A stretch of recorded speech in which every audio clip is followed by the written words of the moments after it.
ಇದಾರ. ಯಾಕಂದ್ರೆ ಇವತ್ತು ಬರೀ ಬೈಕ್ಗಳು ಹಿಡಿದುಕಸಿ ನೀವು ಕಾರ್ಯಾಚರಣೆ ಮಾಡಿದ್ರೆ ಪ್ರಯೋಜನ ಇಲ್ಲ. ಇವತ್ತು ಏನಂದ್ರೆ ಬೇರೆ ಸಮೇತ ಕಿತ್ತಬೇಕು.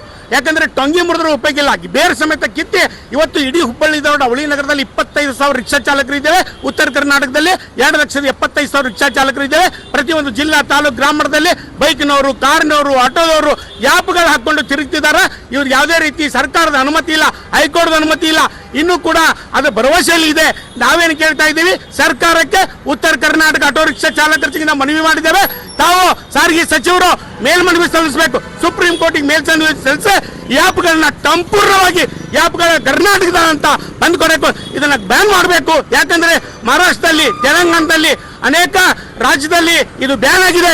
ಕರ್ನಾಟಕದಲ್ಲಿ ಕೂಡ ಬ್ಯಾನ್ ಆಗಬೇಕು. ಬ್ಯಾನ್ ಆಗದಿದ್ರೆ ಮುಂದೆ ಬರುವಂತ ದಿನದಲ್ಲಿ ಉತ್ತರ ಕರ್ನಾಟಕ ಆಟೋ ರಿಕ್ಷಾ ಚಾಲಕರ ಸಂಘದಿಂದ ಬೆಂಗಳೂರು ವಿಧಾನಸಭಾ ಕದ ತಟ್ಟುವಂತ ಪರಿಸ್ಥಿತಿ ನಿರ್ಮಾಣ ಆಗ್ತದೆ. ಅವ್ರೇನ್ರು ಸಾರಿಗೆ ಸಚಿವರು ಬಂದ್ರೆ ಅವ್ರಿಗೆ ಗೆಲುವಾಗ್ತು ಅಂತ ನಮ್ಮ ಮಾಧ್ಯಮಕ್ಕೆ ವಿನಂತಿ ಮಾಡ್ತೇನೆ. ಶೇಖರಯ್ಯ ಮಠಪತಿ, ರಾಜ್ಯಾಧ್ಯಕ್ಷರು.